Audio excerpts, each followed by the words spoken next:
அனைவருக்கும் வணக்கம். இந்த காணொளில நம்ம என்ன பார்க்க போறோம்னா, housewife to PG assistant இப்படி படித்தா வேலை கண்டிப்பா உறுதி.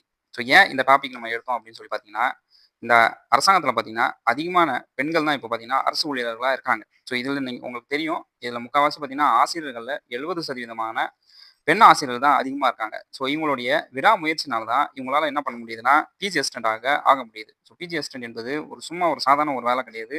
ஒரு பிஜி அசிஸ்டன்ட் என்பது ஒரு குரூப் 2 லெவலுக்கு உண்டான வேலை. ஸோ குரூப் 2 எவ்வளோ கஷ்டப்பட்டு எத்தனை லட்சம் பேர் படிக்கிறாங்க. ஸோ ஆனாலும் அவங்களால அந்த வேலை வாங்க முடியல.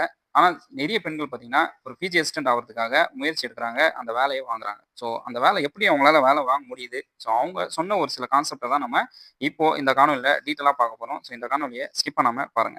ஸோ ஃபர்ஸ்ட் பார்த்தீங்கன்னா, நம்ம இதுக்கு உண்டான ஒரு ஸ்டடி பிளான் போடணும். ஸோ ஒரு பிஜி அசிஸ்டன்ட் வேலை என்பது ஒரு சும்மா கிடையாது. இதுக்கு உண்டான ஒரு ஸ்டடி பிளான் போடணும். ஒரு பிஜி அசிஸ்டன்ட் நம்ம படிக்க ஆரம்பிச்சாலே, நம்மளால ஈஸியா TN set, UGC net clear பண்ற அளவுக்கு நம்ம படிக்கணும். ஸோ நம்ம சாதாரண ஒரு பிஜி அசிஸ்டன்ட்க்கு மட்டும் நம்ம படிக்கக்கூடாது. நம்ம படிக்கும்போதே டிஎன் செட்டோட ப்ரிப்பரேஷனுக்கும் படிக்கணும். பிளஸ் யுஜிசி நெட்டுக்கும் ப்ரிப்பரேஷன் பண்ணிக்கணும். ஸோ எப்பவுமே நம்ம ஹை லெவல் ப்ரிப்பரேஷன் பண்ணா மட்டும் தான் நம்மளால லோ லெவல் எக்ஸாம்ஸ் எல்லாம் நம்மளால கிளியர் பண்ண முடியும். இப்போ உதாரணத்துக்கு பார்த்தீங்கன்னா, நேஷனல் லெவல் எக்ஸாம்ஸ் நம்ம அந்த அளவுக்கு நம்ம படிச்சா தான் நம்மளால என்ன பண்ண முடியும்னா, ஸ்டேட் லெவல் எக்ஸாம்ஸ் நம்ம கிளியர் பண்ண முடியும்.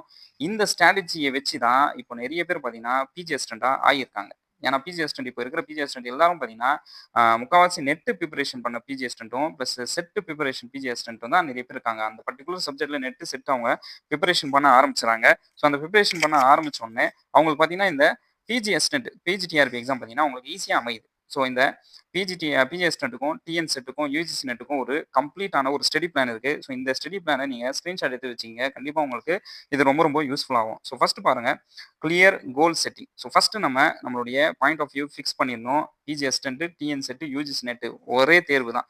நம்ம என்ன பண்றோம்னா, ஒரு ப்ரிப்பரேஷன் பண்றோம். இந்த 3 தேர்வுலயும் வெற்றி பெறணும். ஸோ அதுக்குண்டான ப்ரிப்பரேஷன் தான் நம்ம செட் பண்ணிடணும். இந்த செட் பார்த்தீங்கன்னா 6 டூ 12 மாதத்துல. இந்த 6 டூ 12 மாதத்துல பார்த்தீங்கன்னா, நமக்கு 2 நெட் எக்ஸாம் கண்டிப்பா வந்துரும். இதுவே மிகப்பெரிய ஒரு பிராக்டிஸா நமக்கு அமையும். இது 1. 2வது பாருங்க, start from the basic. So நம்ம பார்த்தீங்கன்னா, நம்ம பேசிக்லேருந்து ரிவைஸ் பண்ணா மட்டும் தான் நம்மளால ஜெயிக்க முடியும். ஸோ இப்போ உதாரணத்துக்கு பிஜி அசிஸ்டன்ட் இப்போ நடந்த பிஜி அசிஸ்டன்ட் எக்ஸாம்ல பார்த்தீங்கன்னா, வெறும் +2, +1, +2 கொஸ்டின் புக் பேக் கொஸ்டின்லேருந்து பார்த்தீங்கன்னா, 5 டூ 7 கொஸ்டின் வரைக்கும் அதில கேட்டிருக்காங்க. வெறும் +1, +2 புக் பேக் கொஸ்டின்ஸ்லேருந்து 5 டூ 7 கொஸ்டின்ஸ் நமக்கு டைரக்ட் கொஸ்டின்ஸா அதுலேருந்து கேட்டிருக்காங்க. அப்போ நம்ம பேசிக் நம்மளுடைய ஸ்கூல் எஜுகேஷனா இருக்கட்டும், பிஜியா இருக்கட்டும், யூஜியா இருக்கட்டும், அதுலேருந்து பேசிக்லேருந்து நம்ம ஆரம்பிக்கணும். அடுத்து 3வது பாருங்க, smart time management. So time management நம்ம 2 டூ 4 ஹவர்ஸ் ஒரு நாளைக்கு கன்சிஸ்டன்ஸா 2 டூ 4 ஹவர்ஸ் நம்ம படிக்கணும். அது ஏர்லி மார்னிங்கா இருக்கட்டும், இல்ல லேட் நைட்டா இருக்கட்டும், நீங்க பிளான் பண்ணிக்கங்க. So morning 1 1/2 hour, afternoon 1 hour, இல்ல நைட் 1 ஹவர். ஸோ இந்த மாரி பிளான் பண்ணி நீங்க படிக்க ஆரம்பிங்க. அடுத்து ஃபாலோ தி லிமிட்டட் ஸ்டடி மெட்டீரியல். ஸோ நீங்க எல்லாரும் என்ன நினைக்கிறீங்கன்னா, நம்ம இவர் யாராவது ஒருத்தர் சொன்னார்னா, சரி அங்கேருந்து மெட்டீரியல் வாங்குவோம். இல்ல இன்னொருத்தர் சொல்லுவாரு, அங்கேருந்து மெட்டீரியல் வாங்குவோம். அப்படின்னு சொல்லி நம்ம என்ன பண்றோம்னா, இந்த மாரி பல மெட்டீரியல் நம்ம வாங்கி வச்சிருப்போம். ஆனா படிக்க மாட்டோம். ஸோ அதனால ஒரு கிளியர் கட்டா நினைச்சுக்கங்க. உங்க சப்ஜெக்ட்டுக்கு எந்த மெட்டீரியல் கரெக்ட்டா இருக்கும் அப்படின்னு சொல்லி உங்களுக்கு தெரியும். நீங்க டெமோ கிளாஸ்லாம் பார்ப்பீங்க. ஸோ அவங்களுடைய அ எ அவங்க எப்படி நடத்துறாங்க அது கூட பார்ப்பீங்க. ஸோ அந்த இல்ல ஒரு சாம்பிள் மெட்டீரியல் கூட நீங்க வாங்கி என்ன பண்ணலாம்னா, அத டெஸ்ட் பண்ணி நீங்க வாங்கிக்கலாம். ஸோ அதே மாரி தான் நம்ம எக்கனாமிக்ஸ் பார்த்தீங்கன்னா, ஒரு தரமான ஒரு மெட்டீரியல் நம்ம பிரிப்பேர் பண்ணி வச்சிருக்கோம். இந்த மெட்டீரியல் பார்த்தீங்கன்னா, யுஜிசி நெட், டிஎன் செட், பிஜிடிஆர்பிக்கு யூஸ் ஆகும். ஸோ இப்போதைக்கு நம்ம பிடிஎஃப் குடுக்குறோம். ஜஸ்ட் 599க்கு பிடிஎஃப் குடுக்குறோம். ஒரு யூனிட் பார்த்தீங்கன்னா, மைக்ரோ எக்கனாமிக் ஃபுல்லா உங்களுக்கு நம்ம ஃப்ரீயாவே குடுக்குறோம். நீங்க இத வாங்கி நீங்க எப்படி இருக்கு, அந்த தரம் எப்படி இருக்குன்னு சொல்லி பார்த்துட்டு நீங்க வாங்கிக்கலாம். ஸோ அதே மாரி உங்களுக்கு பார்த்தீங்கன்னா, பேப்பர் 1ல பார்த்தீங்கன்னா, தரமான மெட்டீரியல் 10 யூனிட் உண்டான மெட்டீரியல் ரீடிங் காம்பிரிஹென்ஷன் தவிர மீதி 9 யூனிட் பார்த்தீங்கன்னா, உங்களுக்கு ஜஸ்ட் 199 கூட வரும். ஸோ இது பார்த்தீங்கன்னா, லிமிட்டட் ஆஃபர் தான். ஸோ இது பார்த்தீங்கன்னா, இது ஜஸ்ட் 3 டேஸ்க்கு உண்டான ஒரு ஆஃபர் தான்.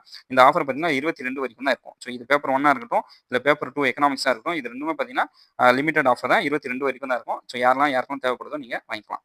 ஓகே. ஸோ அடுத்து பாருங்க நம்ம. ஸோ இந்த மாதிரி ஸ்டடி மெட்டீரியல்ஸ் வாங்கிக்கணும். அதே மாதிரி practice MCQ daily.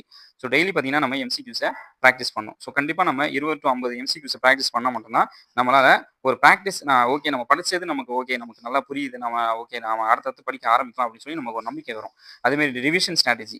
So revise weekly, monthly, make short notes. Short notes என்பது ரொம்ப ரொம்ப முக்கியமானது. ஏன்னா கடைசி நேரத்தில் எக்ஸாம் நேரத்தில் நமக்கு யூஸ்ஃபுல் ஆகுது நம்ம என்னன்னா நம்மளுடைய ஷார்ட் நோட்ஸ் தான். நம்ம வாங்குற மெட்டீரியல்ஸ் மொத்தத்தையும் நம்ம எக்ஸாம் அன்னைக்கு நம்ம படிச்சுட்டு போக மாட்டோம். ஆனால் நம்ம ரெடி பண்ணுற ஷார்ட் நோட்ஸை நம்ம படிச்சுட்டு போவோம். அதேமாரி அதேமாரி previous year questions, last 10 years previous questions, last 10 year முடியலனா கூட லாஸ்ட் 5 இயர்ஸ் ப்ரீவியஸ் கொஸ்டின்ஸாவது நம்ம கண்டிப்பா ரிவைஸ் பண்ணியே ஆகணும். அதேமாரி take mark test. So mark test கண்டிப்பா நம்ம எடுத்தே ஆகணும். அதேமாரி ஆன்லைன் கிளாஸ், லெக்சரர், அதேமாரி ஸ்டே மோட்டிவ். ஸோ நிறைய பேர் சொல்லுவாங்க பிஜிடிஆர்பி இப்போ வராது, இன்னும் 2 வருஷம் ஆகும், 3 வருஷம் ஆகும் அப்படின்னு சொல்லி என்ன பண்ணுவாங்க, டிமோட்டிவேட் பண்ணிட்டே இருப்பாங்க. அதெல்லாம் நீங்க யோசிக்காதீங்க. உங்களுடைய வேலை என்ன, ப்ரிப்பரேஷன் வேலை. அந்த வேலையை நீங்க கன்சிஸ்டன்ஸா பண்ணுங்க. எப்போ எக்ஸாம் வருதோ அப்போ ரெடியா நம்ம இருப்போம். அதேமாரி online guidance. So online guidance வாங்கிங்க. உங்களுடைய சப்ஜெக்ட்டுக்கு என்ன தரமா யார் கைட்னஸ் குடுக்குறாங்களோ அந்த சப்ஜெக்ட் கொண்டா கைட்னஸ் வாங்கிங்க. அதேமாரி போனஸ் டிப்ஸ், முக்கியமான டிப்ஸ் பார்த்தீங்கன்னா, study daily without break. So கன்சிஸ்டன்ஸா படிங்க. ஒரு நாள் படிக்காம இன்னொரு ஒரு நாள் படிக்கிறது அதெல்லாம் விடாதீங்க. கன்சிஸ்டன்ஸா படிங்க. Focus on the important unit first. So கண்டிப்பா உங்களுக்கு நீங்க எங்கேருந்து நோட்ஸ் வாங்குனீங்களோ, யார் உங்களுக்கு கிளாஸ் நடத்துறாங்களோ அவங்க கண்டிப்பா சொல்லுவாங்க இந்த யூனிட்ஸ்லாம் இம்பார்ட்டன்ட். ஸோ அந்த இம்பார்ட்டன்ட் யூனிட்ஸை நம்ம படிங்க. அதேமாரி நம்மளும் சொல்லிருக்கோம் எக்கனாமிக்ஸ்லாம் என்ன இம்பார்ட்டன்ட் யூனிட்ஸ், ஏற்கனவே நமக்கு பிஜிடிஆர்பியில் என்னென்ன இம்பார்ட்டன்ட் யூனிட்ஸ்லேருந்து என்னென்ன டாபிக்ஸ் எடுத்திருக்காங்க, என்னென்ன கொஸ்டின்ஸ் எடுத்திருக்காங்க, அந்த கொஸ்டின் நம்பரோட நம்ம டீட்டெயிலாக உங்களுக்கு சொல்லியிருக்கோம். அதேமாரி don't wait for perfect time, start now. So many ஹவுஸ் ஒய்ஃபர்ஸ் பார்த்தீங்கன்னா அவங்க இந்த மாதிரி தான் படிக்க ஆரம்பிச்சாங்க, படிச்சுட்டே இருந்தாங்க, வேலையை வாங்கினாங்க. ஸோ அவங்களால வேலை வாங்க முடியுது, ஏன் உங்களால முடியாது? ஸோ கண்டிப்பாக முடியும். ஸோ அதனால இப்போவே ப்ரிப்பரேஷன் ஆரம்பிங்க. கண்டிப்பாக உங்களுடைய எக்கனாமிக்ஸ் ப்ரிப்பரேஷனுக்காக நம்ம இருக்கிறோம். ஸோ யாரெல்லாம் எக்கனாமிக்ஸ் இருக்கீங்களோ வாட்ஸ்அப்பில் சொல்லுங்கள், அதுக்கு உண்டான ஹெல்ப் நம்ம பண்ணுவோம். ஸோ மற்ற சப்ஜெக்ட்ஸ்லாம் கண்டிப்பாக நம்ம ஃபியூச்சரில் கண்டிப்பாக கொண்டு வருவோம். ஸோ வேறு ஏதாவது டவுட்ஸ் அண்ட் கிளாரிஃபிகேஷன் தான் கண்டிப்பாக கமெண்ட்ல சொல்லுங்கள். அனைவருக்கும் வாழ்த்துக்கள். நன்றி, வணக்கம்.